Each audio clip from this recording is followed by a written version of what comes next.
Woohoo, we're live.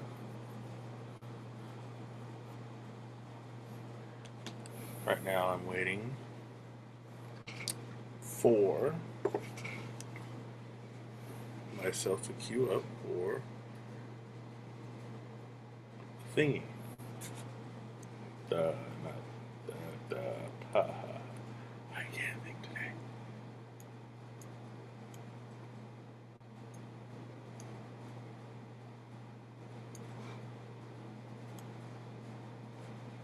Yeah.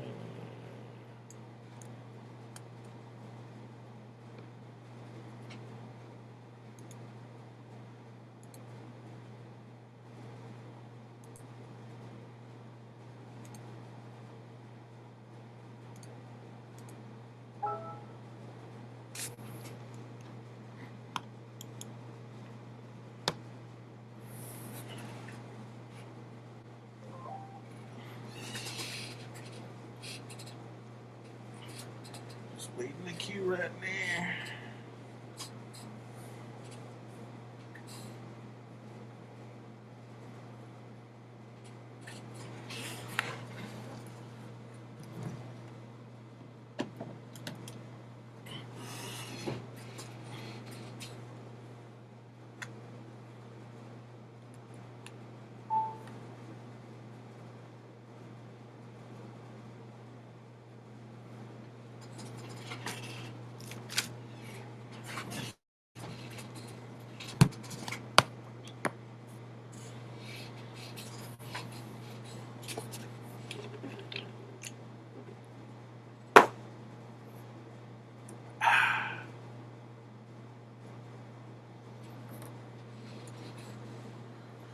Living alone versus the world live.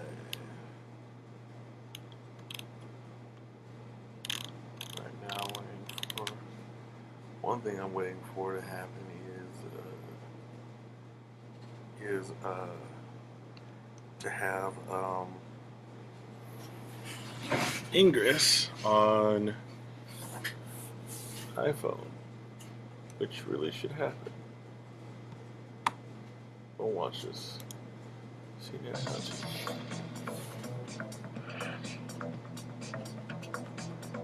If you've ever wanted an app that's not on the Amazon App Store for your Kindle Fire tablet, here's a little scheme I stumbled upon a while back. I'm Maya Zakhtar, and today I'm going to show you how to sideload an app to a Kindle Fire without a computer.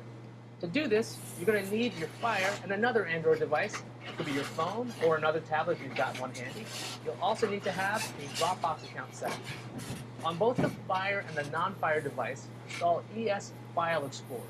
On your non-Fire device, you'll need to install APK Extractor. APK Extractor will let you take apps you have on your device and export them. An APK is an Android application package file. That would mean if you can install an app on this device, you should be able to export it and bring it over to your Fire. Now, I wanted to bring the Logitech Harmony app to the Kindle Fire so I could use it as my remote in my home theater, and it's not available on the Amazon App Store, so it's the perfect candidate for this. Open up APK Extractor and find the app you want to export. There's the Harmony app. Select it and you'll see the app quickly exports to the APK Extractor folder. Now that the APK is on your phone, now what? Open up ES File Explorer and connect your Dropbox account by clicking Network, then Cloud, then select Dropbox. Now press back a few times on your phone to find the APK. It's in the folder marked APK Extractor. Open that up and you'll see the app. Long press the file and you'll see a new menu on the bottom of the screen. Copy the APK. Now go back to your Dropbox and paste the file where you want. I'm going to paste this into my apps folder. You're done with your phone, so let's move on to your Kindle. On your Kindle Fire, you'll go into your settings, click Applications, allow apps from unknown sources by hitting the toggle button. This will allow you to install the APK you exported. Open up ES File Explorer and connect it to your Dropbox the same way you did on your other device.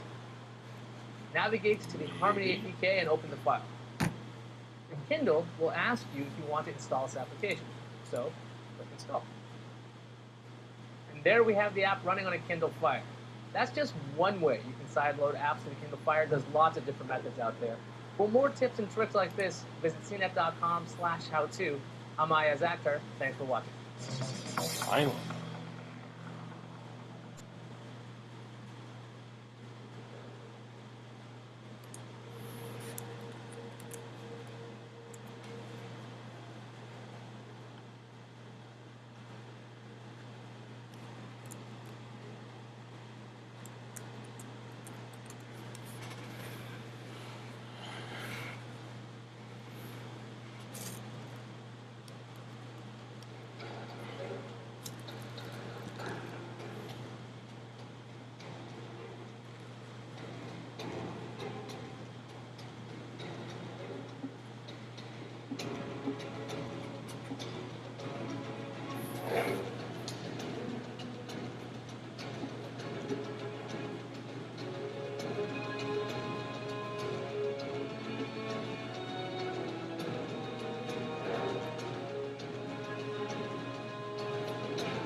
All the world on one arrow.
Jawbone thinks it can cure road rage.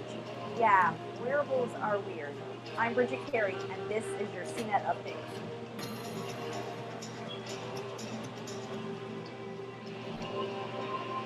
Google is lifting the restrictions on who can buy Google Glass. Anyone in the US can now spend $1,500 plus tax to own an Explorer version of what is essentially a face camera with apps. But for most folks, there's probably a better way to spend your money. Google Glass is still in this open beta phase. It's one big social bug testing experiment on how the world assimilates computers on face. And when it's ready for prime time, the price will go down to something more reasonable, hopefully around $200, because it is a smartphone accessory. But for the eager beavers that want to pay more to be the first to try it out, Google will happily let you order one.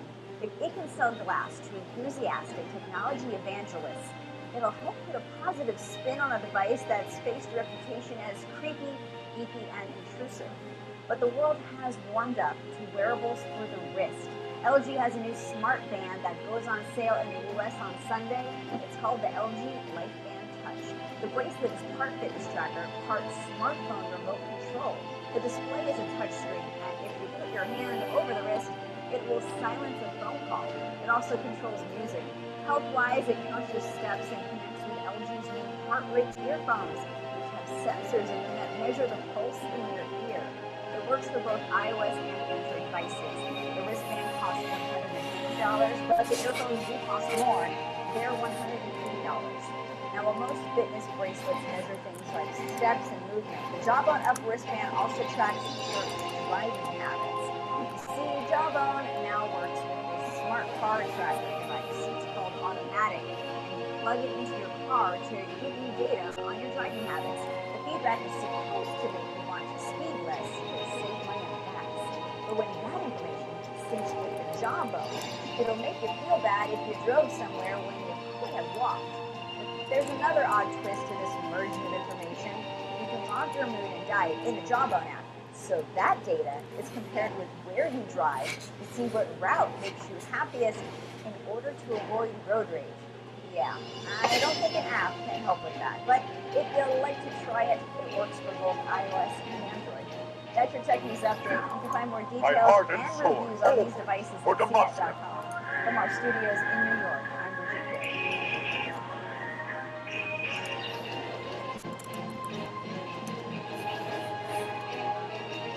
Today's tech lesson, it's always good to wait before buying a game system. I'm Bridget Carey, and this is your CNET Update.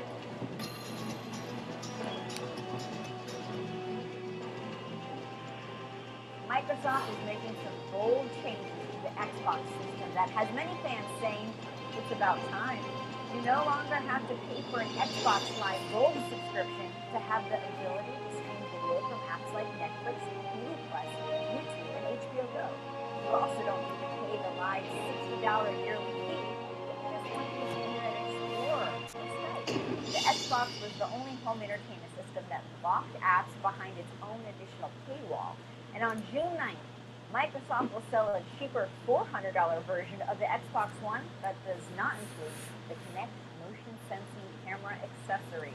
That means the Xbox One now costs the same as the PlayStation 4. And speaking of saving money, Motorola has a new cheap Android smartphone. It's called the Moto E, and it costs only $130, and that's without any carrier contract. Normally, if you want a good phone, you have to pay $600 or more off contract.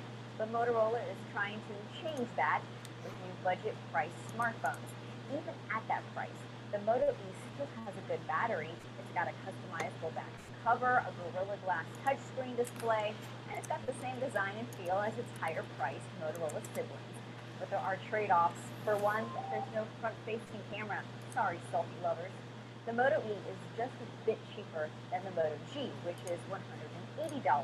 The G came out in November, and it's already the best-selling smartphone in Motorola's history because of that low price. Let's switch gears to talk about search engines. We all have Googled ourselves to see what comes up when we search our names. And if anything embarrassing or awkward pops up, well, there's not much you can do about it. But what if you could just call up Google to have the embarrassing links about you removed from search results? And that's It's exactly what people may be able to do soon across Europe.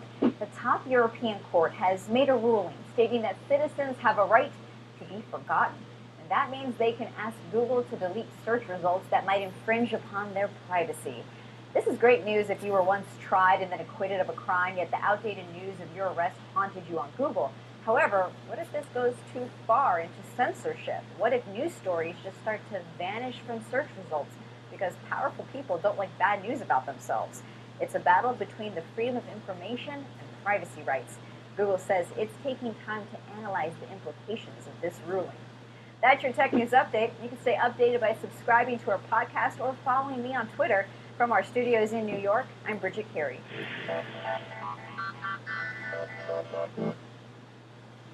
There's a new way to pay with your phone, but you probably will not use it. I'm Bridget Carey, and this is your CNET Update.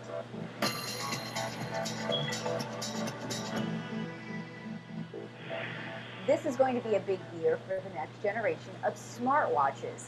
LG is promoting its upcoming smartwatch called the G Watch, and it released a short teaser video with pretty much no information about what makes it tick. The video plays this epic background music, so maybe you will feel epic wearing it. It reminds us of what we already know, that it's going to run Android, and it has a square metal face. LG says it's ready with a single charge, but how long does that charge last? Because that would be nice to know. And it won't get damaged by little drops of rainwater. LG said the watch will launch this quarter, so we should get more details by the end of June. And in other news for products that don't yet exist, let's talk about the iPhone 6. There have been many reports that the next iPhone will have a larger screen, and there's yet another report that backs up this rumor. The Chinese network Weifang posted fuzzy computer renderings of the iPhone 6 casing, which were said to come from Foxconn. That's the factory that makes the iPhone. It shows a screen that's slightly larger than the current 4-inch screen. The renderings also show rounded corners. Let's move from tech rumors to tech murders. Facebook killed off 2 of its spin-off apps, Poke and Facebook Camera. Now, Poke was launched in 2012 as a copycat of Snapchat. It was a way to send a photo to someone that would disappear from the screen after a few seconds.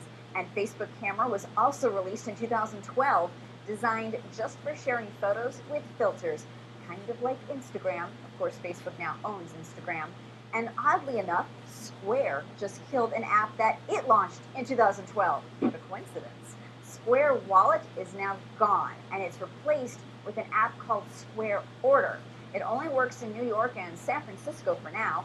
The app shows local stores that use Square, and you can place an order for something at that store, like say a cup of coffee. And once you pay on the app, that coffee will be ready for you to pick up at the shop. It's different from the now dead Square Wallet app. That also let you pay for things with an app, but you had to be in the store to use it, and you had to activate the app, and then your photo would show up on the cash register so the clerk could tap your photo to charge you. Now, taking out your phone to turn on the app to pay doesn't save you time, but maybe you will save time with Square Order by ordering ahead. That is, if you find a business near you that actually uses it. That's your Tech News Update, and you can stay updated by subscribing to our podcast or following me on Twitter. From our studios in New York, I'm Bridget Carey.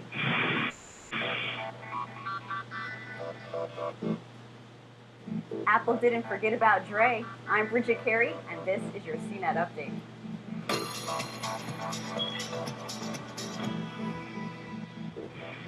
The next episode for Dr. Dre and Beats Audio could be Apple. A video posted to Facebook seems to confirm reports that Apple is buying Beats Electronics for $3.2 billion. The video was posted by the R&B artist and actor Tyrese Gibson. And in it, he's having fun with rapper Dr. Dre, the co-founder of Beats. And he says Forbes needs to update their billionaires list. Then the good doctor from Compton points to the camera and says that he's the first billionaire in hip-hop. The video was soon removed from Tyrese's public Facebook page. Now, if this turns out to be true, the whole deal is really interesting for a number of reasons. It's not typical for Apple to buy a hardware company. And when it comes to quality sound, Beats is not the best headphone out there, but Beats goes beyond headphones. It's a massively popular brand, and Beats also has a new streaming service called Beats Music. Apple may want to just absorb Beats technology and build on that streaming service. And don't forget about one of the brains behind Beats, co-founder Jimmy Iovine. Welcome to He's a Summoner's good man to have on Rift. your team if you want to strengthen your music muscle. He's a famous record producer and chairman of Universal's Interscope, Geffen, and A&M record labels. There are rumors that he may be brought into Apple as a special advisor to Tim Cook. Apple changed digital music with the iPod and iTunes, but Apple may need fresh perspectives to keep innovating and perhaps come up with a product that could compete with Spotify. Now, moving on from streaming music to streaming movies, 30 Netflix seconds has until raised minions its monthly spawn. subscription price by $1 more a month. But if you already subscribe to Our Netflix, deeds you shape won't have the to pay future. anything extra for another 2 years. For now, only newcomers have to pay the higher $9 monthly fee. Netflix will be using that extra cash on beefing up its video offerings and investing in exclusive shows like House of Cards, starring Kevin Spacey. And there's a new app that Kevin Spacey's corrupt character would really love. It's called Make It Rain, the love of money. Minions have This spawned. odd game has gone viral, and it's at the top of the iTunes charts. It's satire on our obsession with In the wealth, King's and it name. encourages you to swipe your finger on a stack of cash really fast and be corrupt and manipulative to earn virtual money. You only get rich if you get into insider trading, subprime mortgages, and bribe politicians. What's crazy is that people are spending their For actual democracy. American dollars to buy a booster pack in the game to bribe the FBI. Now, if you can make it past the investigation, you can invest in larger businesses. There's always money in the banana stand. That's your tech news update from our studios in New York. I'm Bridget Carey. Nintendo is putting its own spin on Skylanders. I'm Bridget Carey, and this is your CNET update.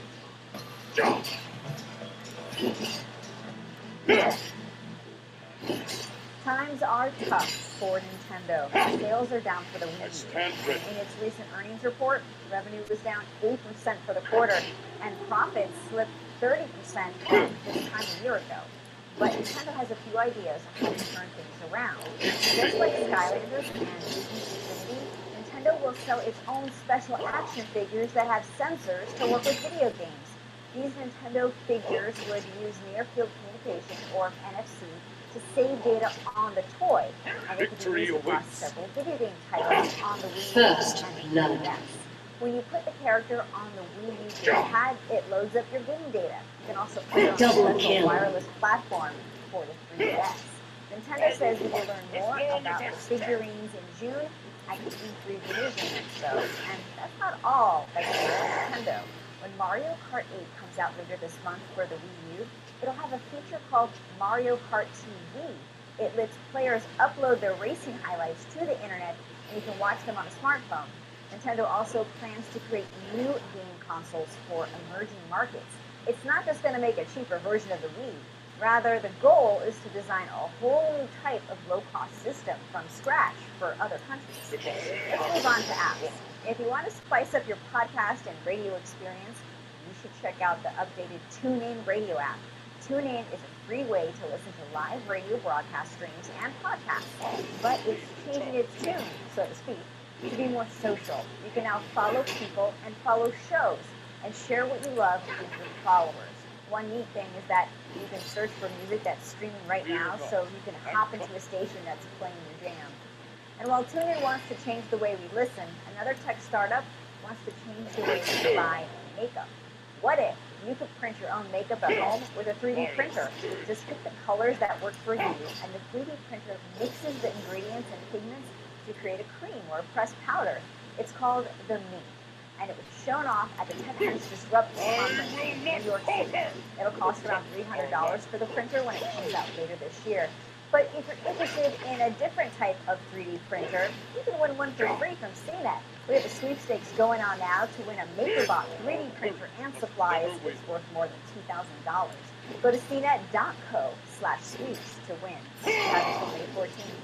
That's your tech news update from our studios in New York. I'm Bridget Carey. By law or by sword. Get ready, more Chromebooks are coming. I'm Bridget Carey, and this is your CNET. Never forget why.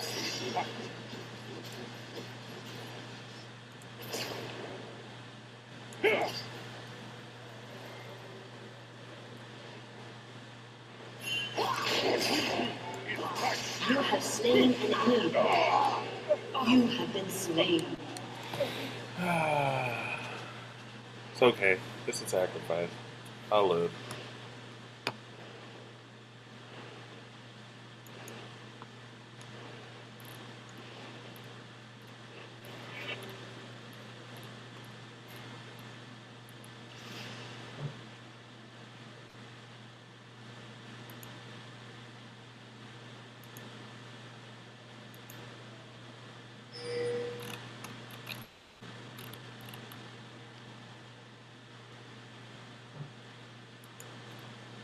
These days, if a piece of tech isn't the fastest, the biggest, and the brightest gadget in town, it's tempting to write it off as a failure.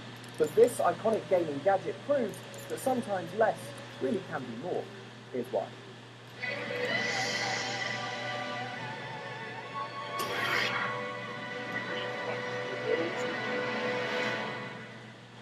The end of the 80s saw Nintendo, Sega, and Atari all competing for the handheld gaming crown. Of these three titans, Nintendo's console was the least powerful by far, and yet the Game Boy blasted past its rivals to become a genuine gaming icon. The Game Boy was devised by Nintendo's R&D 1 division, led by Gunpei Yokoi, a legendary figure who was the brains behind Nintendo's first handheld, the Game & Watch. It was a series of bold decisions from Yokoi's design team that made the Game Boy an unlikely success. The Game Boy didn't have the fanciest tech around, quite the opposite. Its processing power wasn't noteworthy, it only had a few buttons, and its tiny monochrome screen could only handle 4 shades of grey, which sounds like some very lackluster erotic fiction. And then she kissed his hair or something, but she didn't like it. Compared to Sega's Game Gear and Atari's Lynx, which both had backlit colour screens, the Game Boy looked retro even in 1990. But what seemed like the console's weaknesses were actually its biggest strengths. With their big, bright displays, the Lynx and Game Gear each required 6 AA batteries, which they drained in just a few hours. The Game Boy, by contrast, lasted way longer, and by deploying more modest tech, Nintendo was able to keep the price down. Less is more. That's the key to the Game Boy puzzle. And speaking of puzzles, if you really want to see what made the system so popular, you just need to flip it around. Tetris was born in Russia, but the rights to distribute the game on consoles were bought by Dutch-born entrepreneur Henk Rogers. Rogers says he approached Nintendo about using the game, telling them that if they bundled the Game Boy with Mario, they'd sell it to kids, but if they went with Tetris, they'd sell it to everyone. Indeed, while Sega was busy pushing Sonic, the broad appeal of Tetris gave the Game Boy a flying start that left its rivals in the dust. Tetris got us all hooked on the famous Type A music, which is actually a Russian folk tune, and is the source of a mental phenomena called Tetris syndrome, which can cause hardcore players to see falling shapes while drifting off to sleep, or in the corner of their eyes. Hey, I just got off on the cake for finance. It's like a very weird problem with your expensive book. Is it true you actually commissioned an entire waxwork statue of you for the office? With a cunning design and a brilliant bundled game, the Game Boy stormed the world, eventually getting a colour makeover in 1998. In the US, Nintendo sold 1 million Game Boys in just a few weeks, while the colourful sequel took combined sales to nearly 120 million units. These consoles paved the way for the Game Boy Advance and SP, as well as quirky accessories like the Game Boy camera and Game Boy printer. The Game Boy also served as a launch pad for the Pokemon franchise, which has ballooned into movies, trading cards, and TV. The Game Boy line has died out now, replaced by the even more popular Nintendo DS, but its cultural impact is still felt. This original model that was demolished in the Gulf War but still functions became an internet sensation, while today bands use old Game Boys to create 8-bit music. The Game Boy proved you need more than just cutting-edge tech to capture hearts and minds, something we do well to remember in today's world of bigger and bigger screens and more powerful processors. What Nintendo made was an unlikely masterpiece, and I love it so much I could kiss it, but I won't because I don't know where this one's been for the last 23 years. Do you have fond memories of the Game Boy, and can you think of any other gadgets that have proved to be unexpected winners? Let me know and check back next time for another adventure in tech.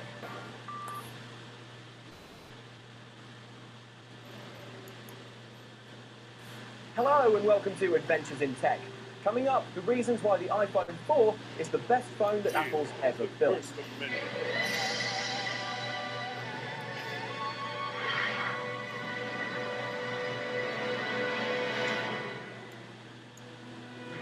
There's no one thing that makes the iPhone 4 the best iPhone ever, and that's because, like bacon or being asleep, there are lots of things that are great about it. For starters, check out its incredible An enemy has lifespan. been slain. The iPhone 4 arrived in June 2010, but Apple didn't stop selling it until September 2013. Even as newer models were released, Apple kept the iPhone 4 on as a cheap model. Impressive, especially compared to the iPhone 5, which Apple scrapped in less than a year. And even though the iPhone 4 isn't on sale anymore, that doesn't mean that it's dead and gone. Apple has anointed the iPhone 4 with iOS 7, and it handles it surprisingly well. Elsewhere, the 2.5-inch display stands as one of the best around, and that design still looks gorgeous. Yes, like a fine wine, the iPhone 4 has aged well, but it doesn't only look good in hindsight. Back in 2010, this thing blew our tiny minds.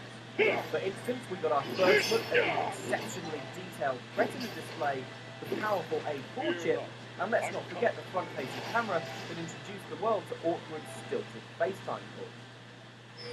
Hey, Johnny, how you doing? Then there's the look. With 2 sheets of custom glass and a stainless steel frame, the iPhone 4 looked like it came from the same lump of metal as Thor's hammer. It was a unique, original style that Apple is yet to abandon. There was one teensy problem. To save space, Apple built the phone's antenna into the steel band around the edge, but this caused signal to drop whenever you gripped the bottom left of the phone. This made the iPhone 4 particularly impractical for left-handed folks, but hey, maybe lefties don't really feature in Apple's vision of the future. Jesus, freezing Apple! Your turret has been destroyed. An enemy has been slain. AntennaGate wasn't Apple's only crisis. The company's famous secrecy fell apart when a prototype iPhone 4 was lost in a bar, and though Apple promised to sell a white iPhone 4 on day one, manufacturing woes meant it didn't actually go on sale until An enemy has been 300 days slain. later. The iPhone 4 gave Apple its fair share of PR troubles, but these humiliations didn't put a dent in the phone's popularity, then or now. Apple sold 1.7 million in the first few days, and later, the iPhone 4 was continuing to keep overall sales up. Longevity, cool features, and a resilience to public disgrace helped make the iPhone 4 the best iPhone ever. But there is another factor, and that's a general lack of effort from every iPhone since. The iPhone 4S looked identical and forced us to befriend a snarky robot butler. The iPhone 5 had a bigger screen, but Samsung had been doing that for ages. The 5S and 5C are cool, but they haven't introduced as many amazing features as the iPhone 4 did. The first 3 iPhones were important gadgets, but they were still missing lots of important stuff. Compared to the iPhone 4, they look like prototype experiments, while later versions look like lazy copies. In the end, the iPhone 4 was just unstoppable. iOS 7 didn't stop it, AntennaGate didn't stop it, even subsequent iPhones couldn't stop it. That's why I think it's the best, but do you agree? Let me know and check back next time for another adventure in tech. An enemy has been slain.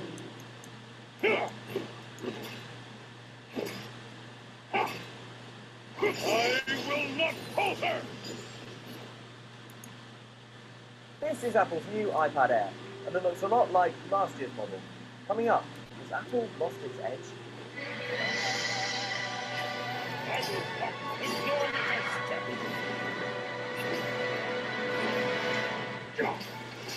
Has Apple lost its edge? Short answer, no. Long answer, still no, but I can see why you'd think it has. I mean, look at the iPad Air. It may be super skinny and super powerful, but like the iPhone 5S and everything Apple is currently selling, it's a minor upgrade to an old product. In fact, we haven't seen a completely new kind of device since the very first iPad, back in 2010. Since then, the aggressively modest tweaks to Apple's most popular gadgets have become more and more tiresome. Apple's weird hyperbole gets increasingly grating, and you start to wonder, hang on, what exactly was Johnny Ive talking about? True simplicity is derived from so much more than just the An absence enemy of has been slain. representation. And I think with great intent, you disconnect from the past. All that you would be Your aware team of has destroyed a was turret. everything that was just missing.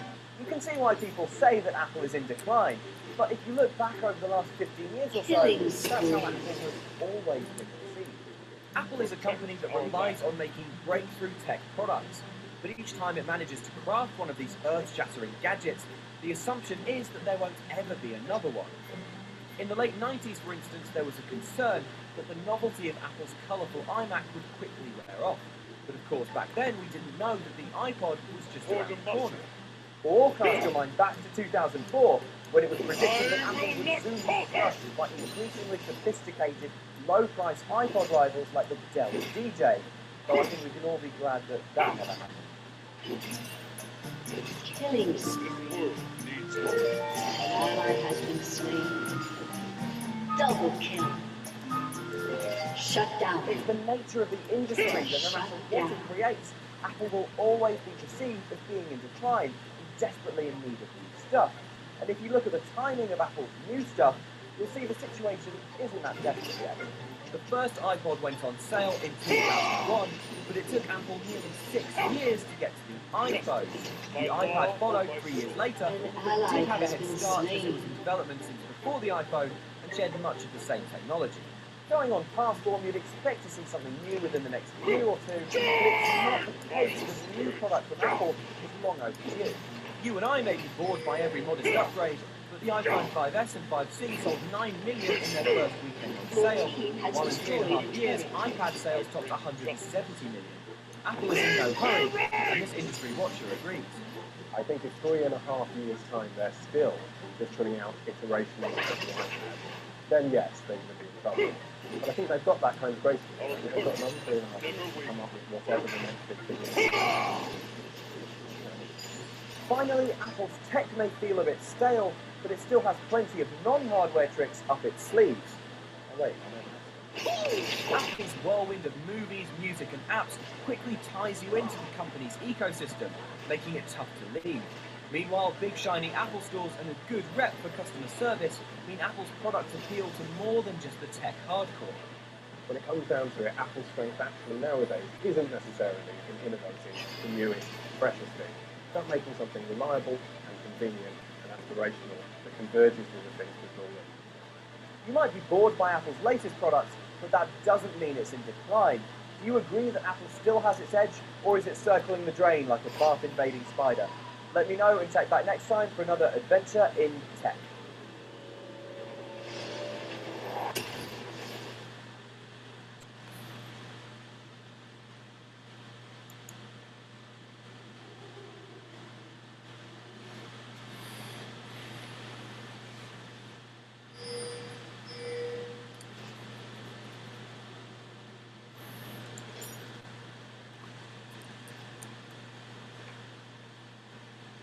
Coming up on Adventures in Tech, the psychology that fuels the smartphone war.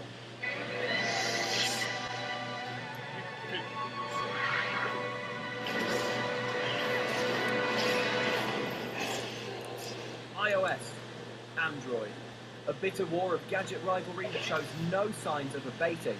But why do we get so worked up over something as ordinary as phone software? The answer lies in the psychological makeup of humankind and the prehistoric mental mind games that our brains love to play. I wanted to explore the science behind smartphone pattern.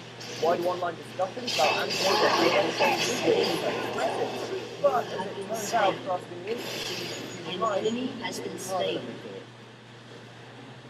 thought. You come across a tool lying face down in the desert.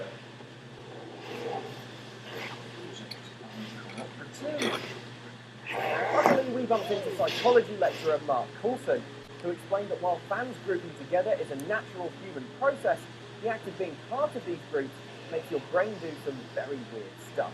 Group membership is incredibly important. We are social species. We're designed to operate in groups. But one of the things that goes alongside group coherence is some sense of difference. And that might be translated into disliking or even aggression. The technical name for these clubs are in-groups and out-groups. Humans can mentally place themselves in a group in mere minutes, while research suggests that strong psychological allegiances can form over very trivial matters, like whether iOS or Android is best, or whether the heart-stopping adventures of the handsome Captain Kirk are more exciting than the boring War Council with Captain Picard. Indeed. Our tendency to form these Oh, gangs hey. can have unwanted side effects. I was going to tell Our minds you, end up twisting the way we hear information so that I found a second job over at KX. At work? KX HD News. Yeah. They said they would, let me start on Saturday. So I was going to see if I can adjust my schedule here. Do what there? Not schedule. Huh? You see you want to do what there? Adjust the schedule that I have here. Oh, okay. Yeah, that's fine. Because I know we have to work 30 hours a week. We can only work 30 hours a week, so I could work like 10 to 4 weekdays. And then I work in the evenings over there. Okay. I probably wouldn't start until I'll talk to them on when I would have to start doing that, but how many hours you gonna work over there? probably about the same amount. But it's more money. This is a K what? KX, KAGS? Is that a radio station? The NBC affiliate. Okay. You think anything permanent can turn out of that? Huh? You think anything permanent can possibly come up in the future? Possibly. What you gonna be doing over there? Camera work, like some of the stuff, like running audio, things like that. Okay. Have you worked for them before? The people that are hiring me, I work for them over at KBTX. Oh, that's good. So they moved over to KX, so they want me to be a part of it. Oh, man, that's bad for you. That's good. Because there's no telling that none of these jobs that I apply for are going to contact me anytime soon. It's probably more likely than not because we got to put a freeze. But I'm going to the meeting next Wednesday and the lab meeting good. They're trying to decide how this, because my position, I leave my position. Right. And they're trying to work out how they're going to handle all this. So, yeah, you do what you have to do to be yourself.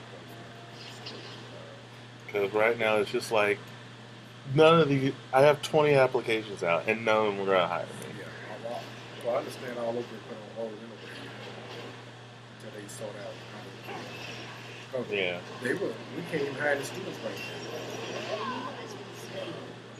Until but they're not doing any background check right now. So they're basically just not doing anything. Yeah.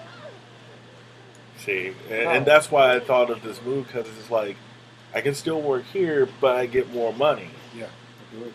Yeah, you're right with your schedule. I'll talk to you more about that. All right.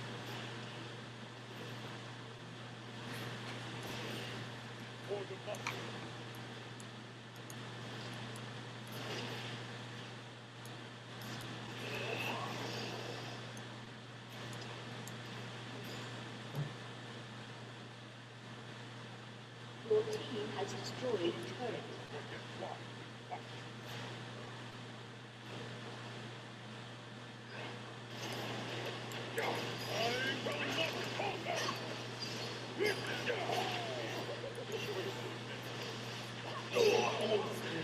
Damn it.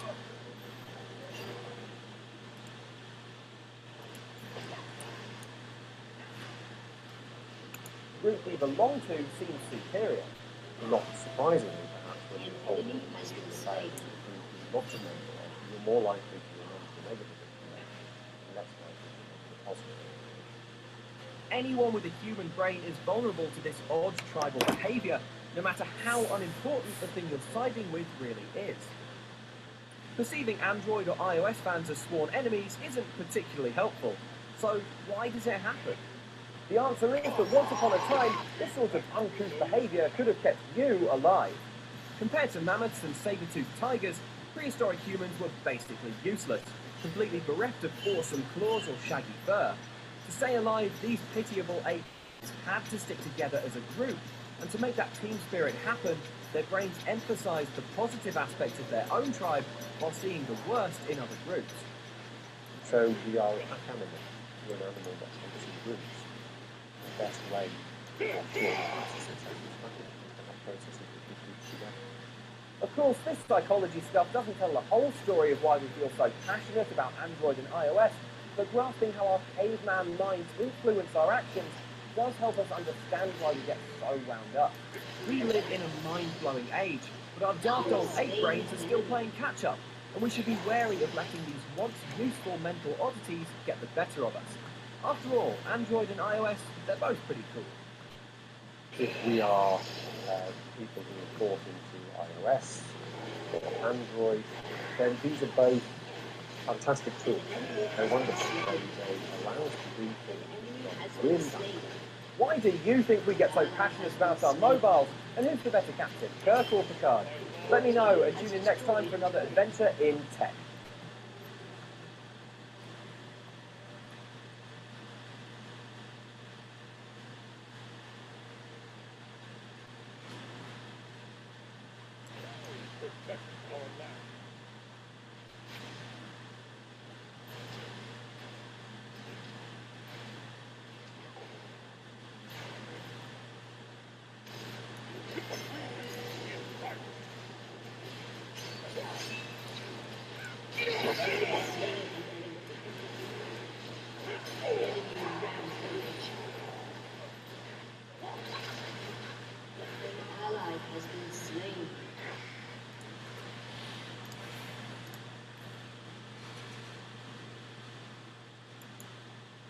Lots of gadgets are rubbish and fully deserving of their inevitable trip to the landfill.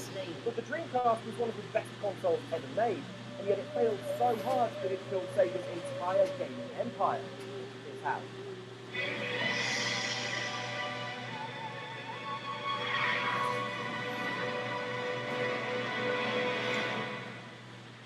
In 1997, the Sega Saturn was losing its battle against the N64 PlayStation. Sega needed something fresh, a console that waved goodbye to the boring black plastic and said hello to a new generation of gaming. Little did Sega know that what it was building would be its final console. But when you look at how inventive the Dreamcast was, you can see why it's still held in such high regard. For instance, as well as advanced graphics, the Dreamcast featured a built-in modem for playing games online, something that's now a huge part of gaming. Meanwhile, the controller played host to the VNU memory card, which played mini-games or showed extra info during the game, like how much ammo or health you have. Sega had basically invented the concept behind the Wii U years before Nintendo, something that Sega and I have in common.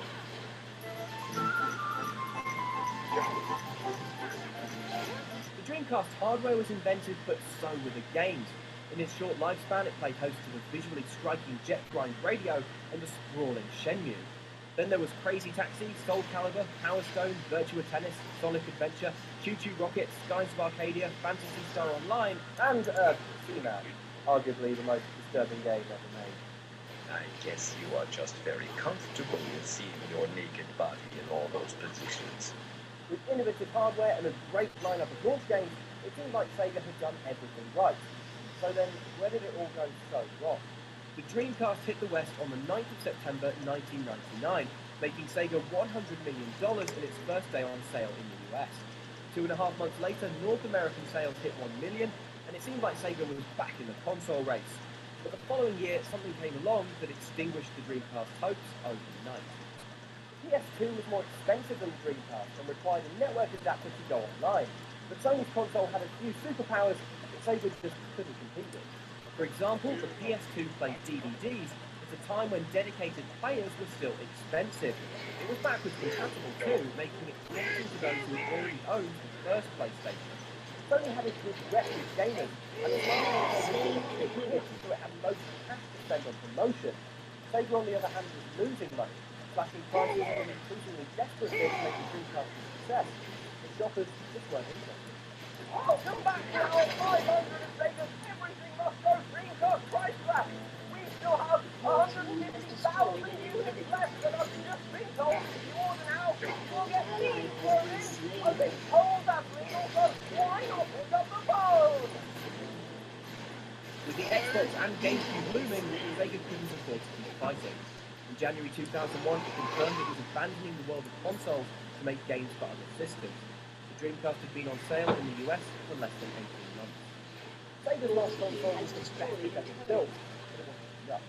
However, the Dreamcast spirit has been slain in another system altogether. Microsoft's Xbox bears more than a passing similarity to the Dreamcast, from its controller to its focus on online gaming. Microsoft contributed to the Dreamcast, offering a version of Windows CE that powered some Dreamcast games, and giving Bill Gates and co. a way to quietly experiment with the world of games consoles. There are even rumors that Sega wanted Microsoft to make the Xbox backwards compatible with Dreamcast games, but it was not to be. Does the Dreamcast have a special place in your Insidey Bits, or did it deserve to fail? Let me know and check back next time for another adventure in tech. Your team has destroyed an inhibitor.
Your team has destroyed a turret.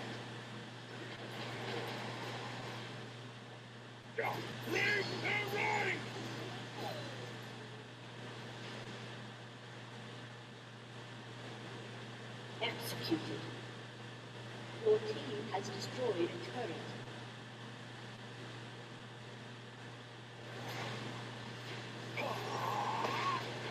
Killing spree.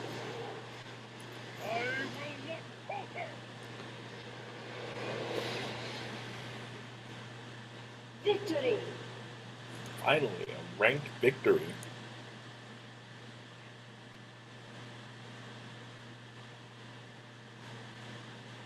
So there you have it. There it is.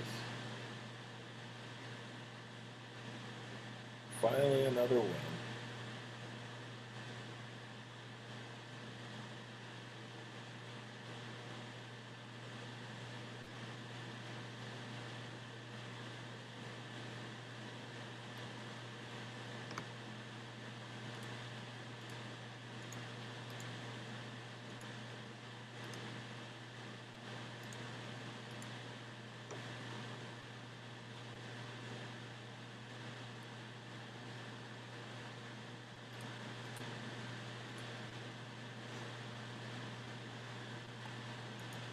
And there you go, folks.